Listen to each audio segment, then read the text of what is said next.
예수보다 더 큰 사랑, 예수보다 더 큰 사랑, 그 누구도 줄 수 없네. 우리에게 자유 주신 그 큰 사랑.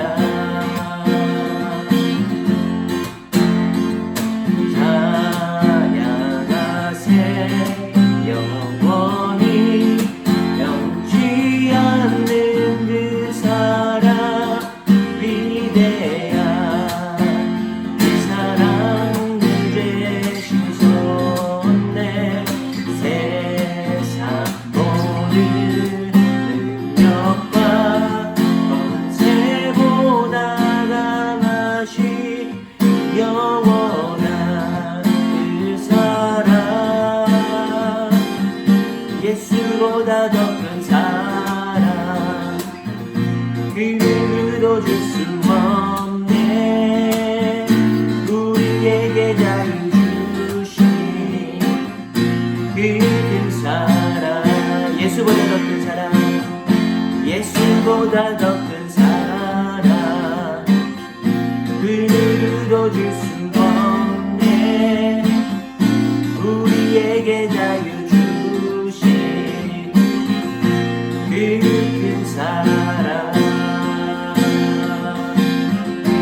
예수보다 더 큰 사랑, 그 누구도 줄 수 없네.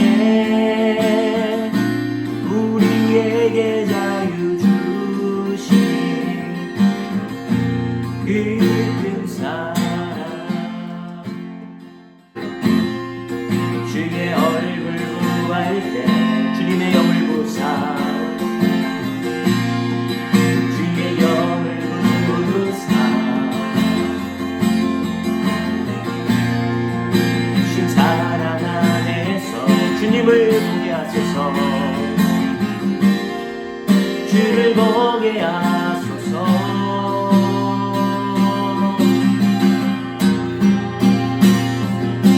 내 영혼이 확정되고 확정되어 싸우니 믿음의 눈으로 주를 바라봅니다. 내 영혼이 확정되고 확정되어 싸우니 믿음의 눈으로 주를 바라봅니다. 내 영혼이 확정되고 내 영혼이 확정되고 확정되어 싸우니 믿음의 눈으로 주를 바라봅니다. 나를 보호하시고 주 나를 보호하시고 나 붙드시리. 나는 외롭고 존귀한 주님의 자녀라. 주 너를 보호하시고 너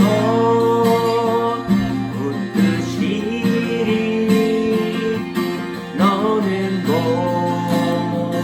외롭고 존귀한 주의 자녀라. 십자가 그 사랑,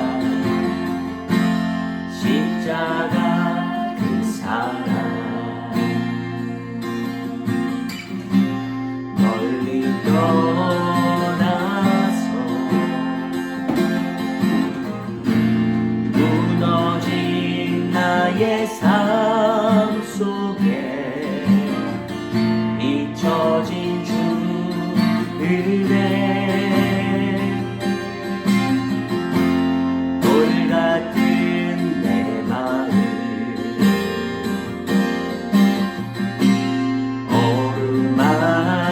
어루만지사 다시 일으켜 세우시. 다시 일으켜 세우시. 주를 사랑합니다. 주 나를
1절에서 4절까지 말씀 함께 보겠습니다.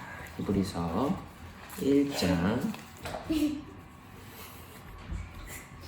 옛적에 선지자들을 통하여 여러 부분과 여러 모양으로 우리 조상들에게 말씀하신 하나님이 이 모든 아들을 통하여 우리에게 말씀하셨으니 이 아들을 만유의 상속자로 세우시고 또 그로 말미암아 모든 세계를 지으셨느니라. 이는 하나님의 영광의 광채시요 그 본체의 형상이시라. 그의 능력의 말씀으로 만물을 붙드시며 정결하게 하는 일을 하시고 높은 곳에 계신 지극히 크신 이의 우편에 앉으셨느니라. 그가 천사보다 훨씬 뛰어남은 그들보다 더욱 아름다운 이름을 기업으로 얻으시니. 아멘. 우리 앞뒤좌우로 인사하겠습니다. 잘 오셨습니다. 주님의 이름으로 축복하고 환영합니다. 잘 오셨습니다. 주님의 이름으로 축복하고 환영합니다. 오늘도 하나님께서 기뻐하시고 찾으시는 우리의 예배가 되기를 소망합니다. 아멘. 오늘은 그리스도 안에서만 정결하게 됩니다. 그리스도 안에서만 정결하게 됩니다. 라는 제목으로 말씀을 전하겠습니다. 제가 이번 주에 어떤 기사 하나를 읽었는데요. 강남에 있는 독서실에는요, 이 개인용 산소호흡기가 달려있다고 하더라고요. 이 산소호흡기가 이렇게 마스크, 이렇게 병원 가면은 누워서 쓰는 이런 산소호흡기가 아니라 이렇게 목에 이렇게 차는, 먹거리처럼 목에 차면은 옆에서 막 산소가 올라오는 거예요. 이런 산소 발생기가 강남에 있는 독서실에는 달려있다고 하더라고요. 물론 또 찾아보니까 천장에서 이렇게 산소가 내려오게 그렇게 설치한 것도 있다고 하는데, 왜 이렇게 이런 거를 산소 발생기를 설치하냐면은 공부할 때 이 산소가 충분하게 공급이 되면요, 그냥 이렇게 평상시에 있는 이런 상태보다도 더 많이 산소가 공급되면요, 이 학습 능력이 올라간다고 합니다. 암기력, 이해력을 비롯해서 모든 학습 능력이 올라간다고 합니다. 제가 이 기사를 보고서 내가 그래서 공부를 못했구나 그런 생각이 들어요. 내가 다니던 독서실은 창문이 다 닫혀 있었는데 거기 창문만 열어놨어도 내가 공부를 잘하는 거였는데 그래서 산소 때문에 내가 성적이 안 좋았나? 그래서 제가 정말로 그래서 산소가 학습 능력에 정말로 영향을 미치는지 제가 한번 실제로 조사를 해봤습니다. 팩트체크를 해봤습니다. 조사를 해보니까요, 충분한 산소를 공급받으면요, 실제로 뇌 활동이 증가하고 모든 지각 능력과 언어 활동 능력이 증가하게 되는 것을 실험을 통해 확인을 하게 됐다는 그런 보고들이 올라왔더라고요. 연구들이. 심지어 두뇌 활동뿐만 아니라 이 신체 능력, 신체 활동, 운동 능력까지 올라가게 되어지고 피로 회복도 더 회복 능력도 더 높아지게 된다는 그런 연구 결과들이 많이 나와 있었습니다. JYP 아시죠? JYP 사옥에는요, 그래서 이미 수년 전에 그 사옥 전체에 산소를 발생시키는 산소 발생기가 전체 사옥에 설치되어 있다고 하더라고요. 그래서 이제 가수들이 노래를 부르거나 춤을 추거나 할 때도 더 잘하고 피로 회복도 더 빠르게 되고 곡을 쓰는 사람들도 두뇌 활동이 더 잘 돼서 창의적으로 곡을 잘 쓰게끔 그런 데에 이렇게 투자를 했다고 하더라고요. 대단하죠. 반대로 산소가 부족한 환경 속에서 어떻게 되는지도 찾아봤는데요. 사람이 무기력하게 되고 두통이나 두뇌 활동의 둔화, 그러니까 두뇌 활동이 더 잘 되는 거랑 완전 반대죠. 두뇌 활동이 좀 이제 둔화하게 되고 잠이 오게 되고 그렇다고 합니다. 그래서 산소가 부족한 환경에 장기간 노출될 경우에는 천식이나 뇌졸중, 심장병, 동맥경화 같은 이런 좀 질병, 심각한 질병까지 나올 수도 있고, 노벨상을 받은 영국의 한 학자는 이 암이 걸리는 것도 이 산소가 부족한 환경에 오랫동안 있기 때문이다. 현대인들은 너무 산소가 부족한 환경에 오랫동안 이렇게 노출되어 있다. 뭐 이런 보고까지 있더라고요. 그래서 지하철에서 일하시는 분들, 이런 분들이 늘 이 두통을 호소하고 거기가 산소가 부족하대요. 지하철 지하에 있는 노래방에서 일하시는 분들, 찜질방에서 일하시는 분들, 이런데 PC방, 자동차 안 이런 데가 다 산소가 많이 부족하다고 합니다. 그래서 주기적으로 환기를 시켜주는 것이 굉장히 중요하다고 하더라고요. 가정에서든지 일터에서든지 자동차에서든지 주기적으로 환기를 시켜주는 것이 좋다고 합니다. 오늘부터 주기적으로 환기를 잘 시키시기 바랍니다. 이미 알고 계셨나요? 산소를 충분히 공급을 하면 혹 아니면은 공급받지 못하면 이런 영향을 미친다는 것을 이미 알고 계셨나요? 제 이야기를 들으면서 어떤 생각이 드셨나요? 아마도 환기를 잘 시켜야겠다 뭐 그런 생각을 하지 않으셨나요? 네, 우리는요 그것이 얼마나 중요한지를 깨닫지 못하면요 그것에 대한 가치를 우리가 잘 느끼지 못합니다. 제가 만약에 아무런 설명 없이 그냥 환기 잘 시키면 좋다고 합니다. 환기 잘 시키세요. 그냥 요렇게만 제가 얘기했더라면 그 뭐 당연한 거 아닌가? 뭐 다 하는 얘기를 뭐 하나? 뭐 그 정도로 생각했을 텐데 뭐 연구 결과가 어떻고 그거를 미치는 영향이 어떻고 연구 결과들을 쭉 듣고 나니까 야 이게 정말 중요한 거구나. 가치가 있는 거구나. 신경 써서 잘 해야겠다. 그런 마음이 들잖아요. 환기를 하면 좋다는 거 그거 누가 모릅니까? 다 알죠. 이미 알지만 그게 얼마나 중요한지를 깨닫게 되니까 어떻게 됩니까? 깨달았을 때 비로소 거기에 대해서 가치를 두게 되고 그러한 어떤 삶으로 행동까지 옮겨지게 되는 그러한 이제 연결이 되게 되는 것이죠. 신앙도 그렇습니다. 우리는 평생을 신앙생활을 해왔죠. 신앙이 중요하다는 거 누구보다 잘 알고 있습니다. 하지만 그것이 얼마나 중요한지를 깊이 깨달았을 때 비로소 그 신앙을 가치 있게 여기는 삶으로 옮겨갈 수가 있다는 것입니다. 중요하다는 것을 아는 것으로 끝나는 것이 아니라 삶으로 살아낼 수가 있게 되는 것이죠. 지금 거의 만 2년 동안 코로나를 겪으면서요. 한국교회 안에 일어난 변화 중에 하나가 무엇이냐면 예배에 대한 가치가 점점 더 작아지고 있다. 좀 슬프죠. 근데 그게 현실이 됐습니다. 코로나 이전에는요. 주일에 예배를 빠지면 큰일 나는 줄 알고 살았습니다. 누구라고 할 것 없이 대부분의 성도들이요. 예배 빠지면요. 큰일 나는 줄 알고 살았어요. 상상도 못할 일이었죠. 처음에 비대면 예배가 시작되고 참석 인원수의 제한이 생겼을 때요. 권사님들이 우셨어요. 처음으로 영상으로 예배 드리던 날 권사님들이요. 교회로 전화하셔서 이 전화기 이 수화기에다 대고 저는 우셨어요. 교회 가고 싶다. 교회 가서 예배 드리고 싶다. 그런데요. 2년이 지난 지금은요. 이제는 전화해서 울지 않으세요.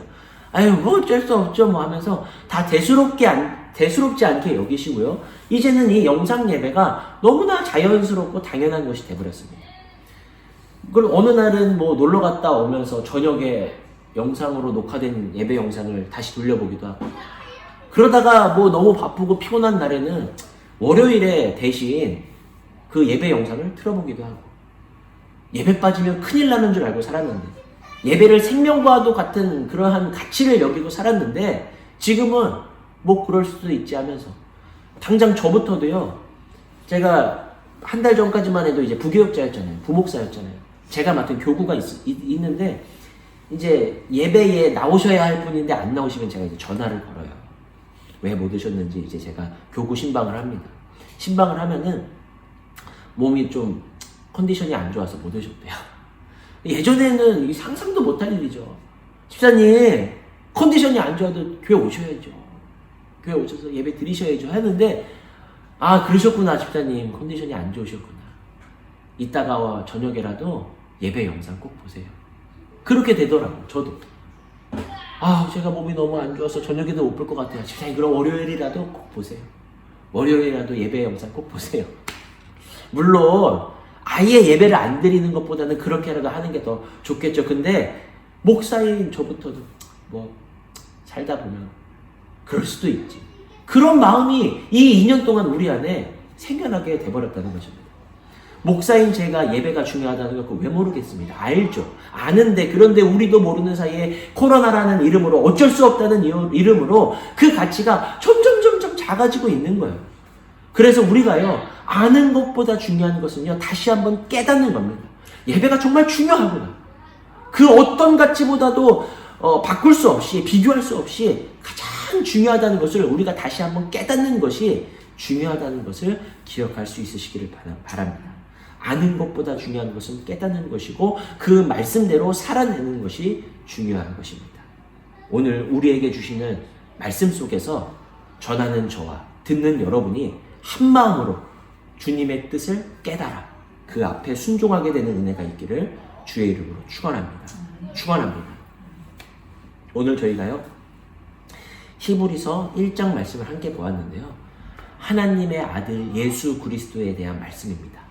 예수님이 누구신지, 그 예수님이 어떤 사역을 하셨는지 그런 설명이 나와 있어요. 순서대로면요 1절, 2절부터 이렇게 살펴봐야겠지만 오늘은 3절에 좀 주목해서 말씀을 살펴보도록 하겠습니다.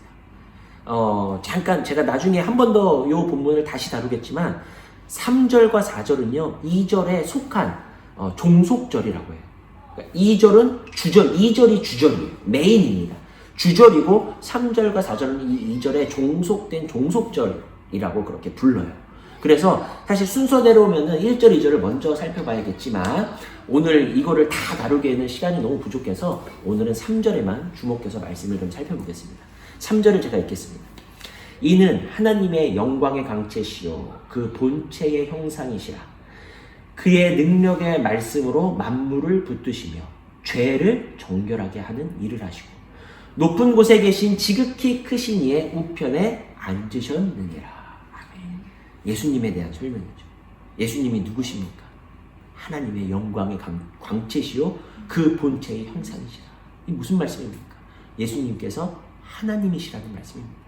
예수님께서 하나님이시고 그리고 예수님께서 어떤 일을 하고 계시냐면 능력의 말씀으로 만물을 붙들고 계시대.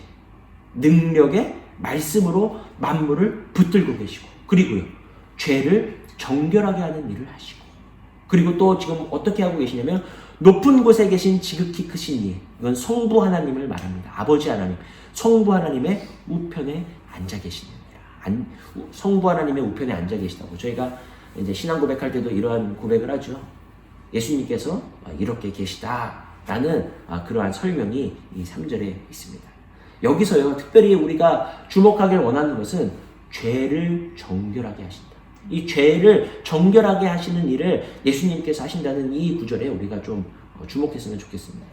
성경에 보면요 많은 곳에서 예수님을 신랑으로 그리고 교회를 신부로 그렇게 묘사하고 있습니다. 그렇게 표현하고 있습니다. 그러면서 신부인 교회를 향해서 무엇을 요구하시면요 정결할 것을 요구하십니다. 신랑 되시는 예수님께서 신랑이 신부에게 정결할 것을 요구하고 계신다는 거예요. 뭐 한 군데서만 요구하시는 것이 아니라 성경의 많은 곳에서 이 교회의 정결함을 요구하십니다. 오늘 본문 속에 이 말하는 이 정결, 죄를 정결하게 하는 일을 하시고 이 정결하다, 이 정결이요 도덕적으로 윤리적으로 깨끗해졌다. 그래서 정결하다라는 그런 개념의 정결이 아니라 신랑이 신부에게 요구하는 그러한 정결이라는 거예요. 관계 속에서의 정결이라는 것입니다. 그러면 신부를 어떤 경우에 정결하다고 하나요? 혹은 신랑을 어떤 경우에 정결하다고 부르나요? 신부의 정결함은요 신랑만 사랑하는 겁니다. 그게 신부의 정결함이에요. 신랑 외에 다른 남자가 없는 거예요. 신랑밖에 없는 것이 신부의 정결함입니다. 그 마음속에 다른 남자를 사랑하고 다른 남자가 들어와 있는 것이 아니라 신랑만 바라보고 신랑만 사랑하는 것, 이것이 바로 신부의 정결함입니다. 신랑의 정결함도 마찬가지겠죠. 즉 교회의 정결함은 무엇인가? 하나님께서 우리에게 성도에게 요구하시는 이 정결이 무엇인가? 도덕적으로 흠이 없고 깨끗하고 윤리적으로 뭐 하나 손색이 없는 그러한 정결이 아니라 정혼한 여기 정혼한 신부라고 하는데 이게 약혼이거든요. 제가 나중에 이 유대인들의 이 결혼 풍습에 대해서 한 번 더 설명하겠지만 유대인들은 이 약혼을 반드시 합니다. 결혼 과정 속에서 이 약혼이 반드시 있습니다. 그래서 약혼을 했다는 것은 결혼을 한 것이나 마찬가지인 상태예요. 아직 결혼을 한 건 아니에요. 결혼식이 끝난 건 아니에요. 그래서 이 정혼을 하고 나서요, 신랑과 신부가 1년 동안 떨어져 살아요. 만나지도 않아요. 1년 동안. 하지만 이 떨어져 있는 기간 동안 앞으로 결혼을 하게 되면은 이제 살아갈 것을 준비하는 1년을 보내는데, 아직 부부가 안 된 게 아니라 이미 부부가 된 거나 마찬가지입니다. 법적으로. 이미 서약 이런 거 다 하거든요. 그래서 이 유대인들의 이 정혼, 약혼은 이미 결혼을 한 것이나 마찬가지다. 그게 우리 상태인 거예요. 교회의 상태, 성도의 상태. 우리는 이미 예수님과 약혼을 한 거예요. 정혼을 한 거예요. 그래서 신랑이 나중에 이 신부를 데리러 오거든요. 마찬가지로 신랑 되시는 예수님께서 우리를 데리러 오시죠. 알지 못하는 그날에, 아버지만 아시는 그날에 신부를 데리러 신랑이 옵니다. 그래서 우리는 이미 법적으로 결혼을 한 것이나 마찬가지인 거예요. 그래서 교회의 정결은 도덕적으로 윤리적으로 흠이 없는 것이 아니라 하나님과 나의 관계 속에 있어서 신부로서의 정결합니다. 이것을 이해하는 것이 굉장히 중요합니다. 이것을 알지 못하면요, 어떤 식으로 우리의 신앙의 방향이 나아가게 되면 도덕적으로 깨끗하고 윤리적으로 흠이 없는 방향으로 우리의 신앙의 방향이 그렇게 가버립니다. 하나님, 물론 그래야겠죠. 예수님을 믿는 사람들이 예수님을 믿지 않는 사람들보다 윤리적으로 도덕적으로 더 깨끗해야겠죠. 하지만 그것은 하나님이 요구하시는 정결은 아니라는 거예요. 하나님이 요구하시는 정결은 뭐라고요? 신랑밖에 없는 것. 신랑만 사랑하는 것. 다시 말해서, 자, 정리해 볼게요. 하나님 외에 다른 신을 두지 않는 거예요. 이게 정결입니다. 뭐 쓰레기 버리지 않고, 뭐 규칙 잘 지키고, 물론 그래야겠죠. 근데 이게 하나님이 요구하시는 정결은 아니라는 거예요. 그거를 정결하다라고 부르지 않는다는 거예요. 하나님 외에 다른 신을 두지 않는 거예요. 이게 정결함입니다. 주님 말고는, 주님 뭡니까? 여기 주시 주인 주자잖아요. 주님 할 때 주인님이잖아요. 주님 외에는 다른 주인을 내 마음에 두지 않는 거예요. 그 어떤 것도 나의 주인이 되도록 허락하지 않는 겁니다. 예수님 말고는 다른 신랑을 사랑하지 않는 거예요.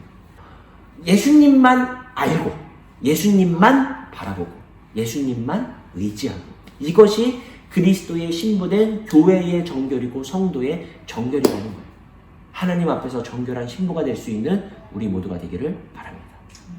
그럼 반대로 주님은요, 우리한테만 뭐 이렇게 정결한 신부라고 요구하시는데, 그럼 주님은 신부인 우리를 대하여 정결한 신랑이 맞습니까? 예수님은 정결한 신랑인가요? 그렇죠. 주님은 지금까지, 자 보세요, 정결하다는 개념을 잘 생각하셔야 돼요. 관계 속에서의 정결함입니다. 신부는 신랑만 사랑하는 거였죠. 그럼 신랑의 정결함은요, 신부만 사랑하는 거죠. 근데 우리 주님이 그러냐는 거예요. 나를 향해서 나만 사랑하냐는 거예요. 주님이 지금까지 우리에게 대하여 언제나 정결하셨고 앞으로도 정결하세요. 그리스도의 신부된 우리를요, 성도를 사랑하시기 때문에 어떻게 하셨습니까? 친히 사람의 몸으로 이 땅에 오셨죠. 그거 다 우리를 사랑하셔서 오신 거예요. 신부된 성도를 사랑하기 때문에 그 모든 고난과 멸시, 천대와 핍박을 받으셨죠. 신실하게 신부인 우리를 사랑하시려고 그거를 다 당하신 거예요. 나를 위해 피 흘리시고 우리를 위해 십자가에 죽으신 거예요.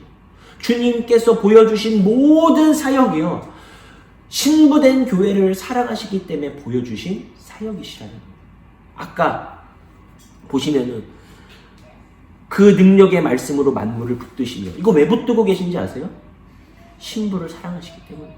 사랑하셔서 지금 이 모든 것을 붙들고 계신 거예요. 예수님이 하신 모든 일들이, 모든 사역이 정결한 신랑으로서 신부를 사랑하시기 때문에 보여주신 그러한 사역들이라는 거예요. 신랑이신 주님께는 다른 신부가 없습니다. 주님께는 교회밖에 없습니다. 성도밖에 없습니다. 주님께서 우리를 향하여 이렇게 말씀하시는 거예요. 나는 너밖에 없다. 그저 너뿐이다. 그렇게 말씀하고 계신 거예요. 내가 뭐 그렇게 대단한 사람이라고. 우리는 어떤데요? 늘 한눈 팔고 내 마음은 늘 세상 속에서 이리저리 방황하고 있고, 세상 속에서 어디 좋은 것 없나, 이리 기우 저리 기우, 그게 우리 모습 아닌가요?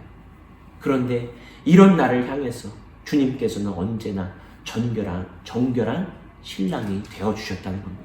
그리고 앞으로도 영원토록 우리를 향하여 정결한 신랑이 되어주신다는 거예요. 이것이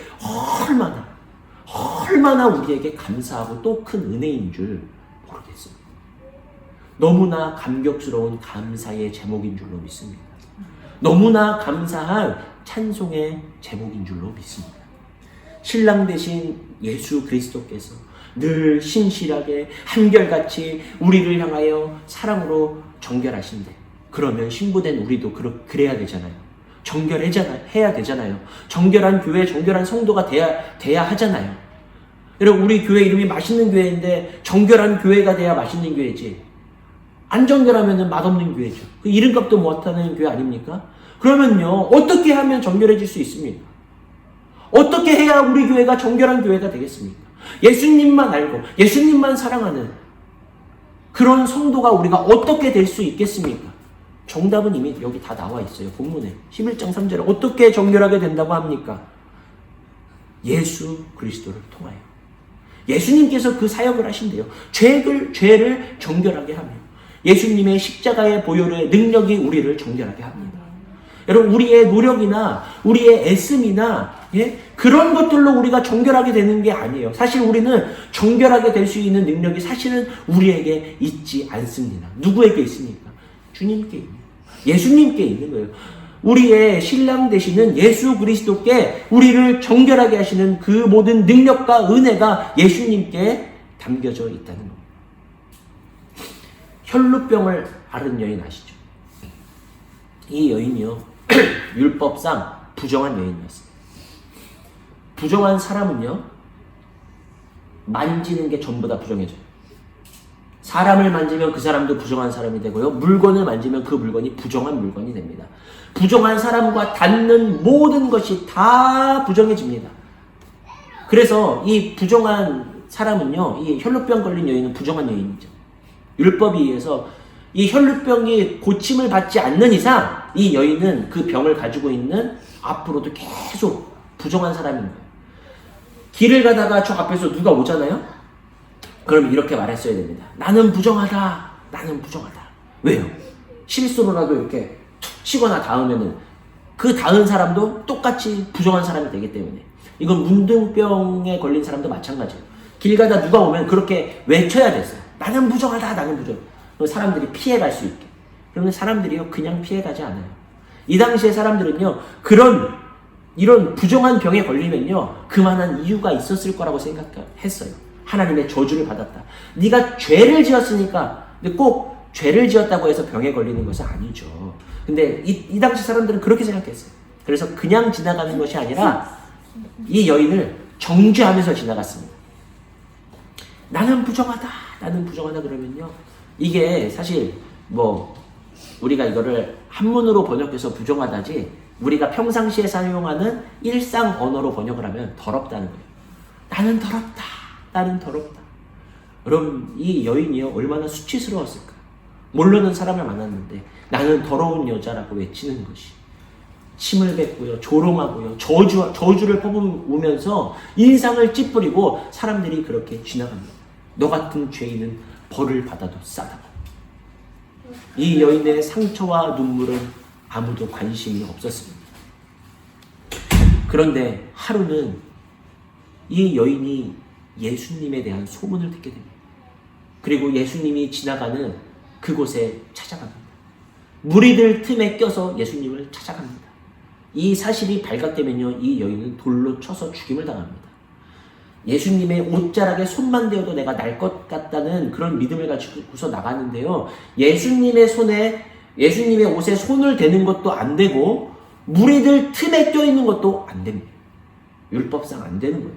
이게 걸리면 돌 맞아 죽는 거예요. 근데 이 여인이 예수님께 나아갑니다.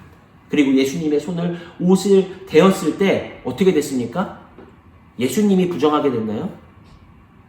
이 여인이 만지는 것은 다 부정하게 되죠. 근데 예수님께 닿으니까 예수님이 부정하게 되는 것이 아니라 거꾸로 이 여인이 깨끗함을 받게 됩니다. 정결하게 되는 것이죠. 여러분, 율법에서 부정한 것이 정결하게 되는 방법은 딱 하나 있습니다. 그것은 뭐냐면 제물을 가지고 하나님 앞에 나가서 정결 예식을 하는 거예요. 정결 예식을 해야지만 깨끗하게 될 수가 있었습니다. 즉 이것이 무슨 말이냐면 모든 부정한 것은 오직 하나님께 닿을 때만 정결하게 된다. 하나님께 닿으면 나의 부정함이 하나님까지 부정하게 만드는 것이 아니라 부정했던 것이라 할지라도 하나님께 닿게 되면은 하나님의 거룩함으로 그 부정한 것이 정결케 되어진다. 그러니까 이 여인이 예수님의 옷자락에 손만 대도 내가 나음을 받을 것 같다는 이 고백이 갑자기 생뚱맞게 왜 옷에 손을 대는데 내가 나? 이게 뭐냐면요. 이 여인에게는 믿음이 있었던 거예요. 어떤 믿음이냐? 예수님은 하나님이시다. 그래서 내가 저 하나님께 닿게 되면은 나의 부정함이 떠나가고 하나님의 정결함이 나에게 오게 될 것이다. 내가 그래서 깨끗함을 입을 것이라는 그러한 믿음이 있었던 거예요. 그래서 옷자락에 손을 대었을 때에 그 믿음대로 이 여인이 깨끗함을 입게 된 것이고, 그래서 예수님이 이 여인을 보고 따라 내 믿음이 너를 구원했다. 평안히 가라라고 그렇게 말씀하시는 거예요. 이 여인에게는 예수님은 하나님이시라는 그 믿음이 있었던 것이죠. 예수님께 닿게 되면 정결케 되는 겁니다. 교회의 정결함은, 성도의 정결함은 우리 스스로 만들어내는 게 아니에요. 우리 스스로의 힘으로 이뤄낼 수 있는 것도 아닙니다. 우리가 도덕적으로 살면, 윤리적으로 깨끗하게 살면 정결하게 되는 것이 아니라 오직 하나님 되신 예수님께 우리가 닿게 됐을 때 비로소 우리가 정결하게 되는 것입니다. 모든 정결함은 예수 그리스도로부터 나오게 됩니다. 하나님과의 바른 관계 속에서 정결케 된다는 것입니다. 예수 그리스도의 이름으로 예배드리고 있는 지금 이 시간, 우리가 처음에 예배의 가치에 대해서 얘기했는데 예수 그리스도의 이름으로 예배드리고 있는 지금 이 시간 우리는 하나님께 다 있습니다. 하나님의 말씀으로 십자가의 보혈의 피로 말미암아 이 시간 우리는 하나님께 다 있는 거예요. 나의 모든 부정함이 하나님의 정결함으로 바뀌고 있는 시간입니다. 내가 뭐 대단해서 내가 훌륭해서가 아니라 예수님께 닿았기 때문에 그 가지가 포도나무 되시는 그 예수님이라는 나무에 이 가지가 다 있기 때문에, 그렇기 때문에 지금 우리는 정결한 신부가 되게 된 것입니다. 사랑하는 마시는 교회 성도 여러분, 남아있는 평생에 정결한 신부로 살아가시기를 축복합니다. 나는 예수님 뿐입니다. 나는 주님밖에 없습니다를 고백하면서 말뿐만이 아니라 우리의 모든 삶의 모습 속에서도, 삶 속에서도 정결한 신부가 될 수 있도록, 혹시라도 나의 마음 깊은 곳에 우리가 다른 것을 품고 살아가고 있었다면 이 시간 그 모든 것들을 주님 앞에 내려놓고, 주님, 이 모든 나의 부족함과 연약함까지도 정결하게 해주시기를 바랍니다. 혈루병 걸린 여인이 주님께로 나아갔던 것처럼 우리의 연약함을 가지고 주님께로 나아가시기를 바랍니다. 예수님의 이름으로 그 은혜를 구하며 나아갈 때에 주님의 보혈의 은혜와 그 피의 능력으로 말미암아 우리의 모든 삶의 영역 속에서 정결케 되어지는 은혜와 복이 넘쳐나게 될 줄로 믿습니다. 그 은혜로 살아가시는 복된 한 주가 되시기를 바랍니다. 오늘 말씀 기억하면서 함께 찬양하겠습니다. 우리 아까 불렀던 찬양인데요, 십자가 그 사랑.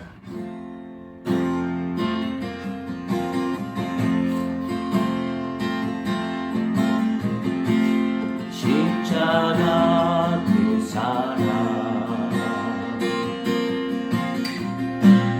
멀리 떠나서 무너진 나의 삶 속에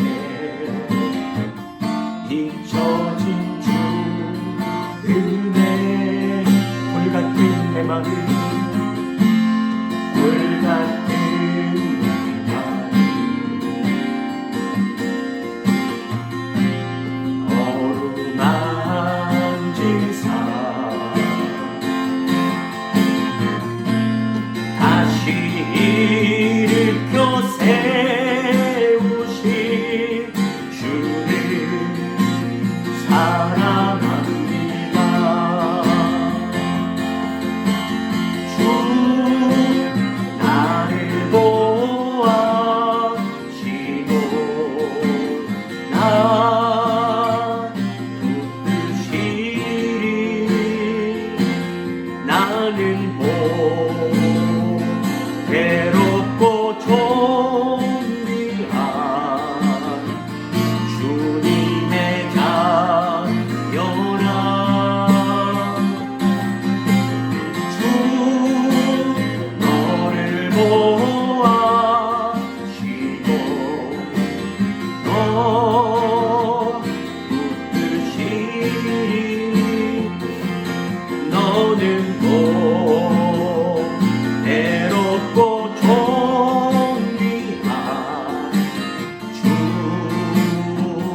주의 자녀라. 지나간 일들을 기억하지 않고 지나간 일들 기억하지 않고 이전에 행한 모든 일 생각지 않으리. 사막의 강물을 내시고 사막의 강물과 길을 내시는 내 안에 새 일을 행하실 주님을 바라봅니다. 내 안에 새 일을 행하신 주만 알아보리라. 주 너를 보호하시고 너 붙드시니 너는 괴롭고 존귀한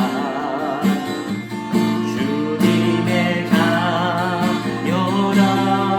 주 나를 보호하시고 주 나를 보호하 나를 붙들어 주시니 나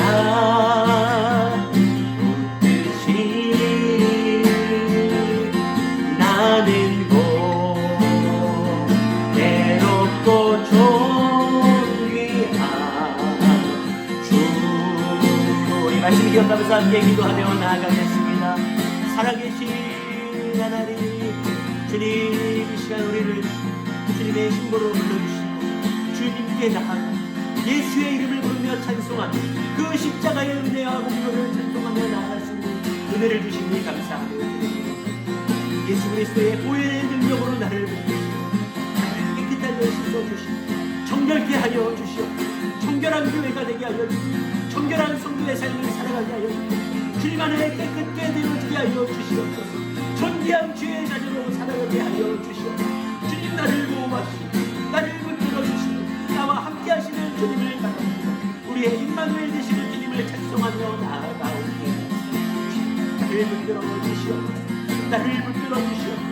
나를 인도하여 주시옵소서. 새롭게 하여 주시옵소서. 돌같은 내 마음을 어루만져 주시옵소서. 사막의 강물과 길을 내시는 주님께서 내 안에 새 일과 새 놀라운 역사를 행하여 주시옵소서. 살아계신 하나님 아버지 감사합니다. 신부된 교회를 향하여 성도를 향하여 신실하게 사랑해 주시고 정결한 신랑으로서 자격 없는 우리들을 변함없이 사랑하여 주시고 은혜를 베풀어 주시니 감사함을 드립니다. 주님, 주님을 향한 우리의 마음도 주님과 같이 정결한 신부가 되기를 원합니다. 주님만 알게 하시고 주님만 의지하게 하시고 주님만 사랑하는 정결한 신부와 같은 교회가 되게 하여 주시옵소서. 정결한 성도의 삶을 살아가게 하여 주시옵소서. 우리의 노력으로 정결함이 만들어지는 것이 아니라고 했습니다. 도덕적으로 윤리적으로 깨끗해지면 그것이 하나님께서 원하시는 정결함이 아니라는 것을 우리가 알게 되었습니다.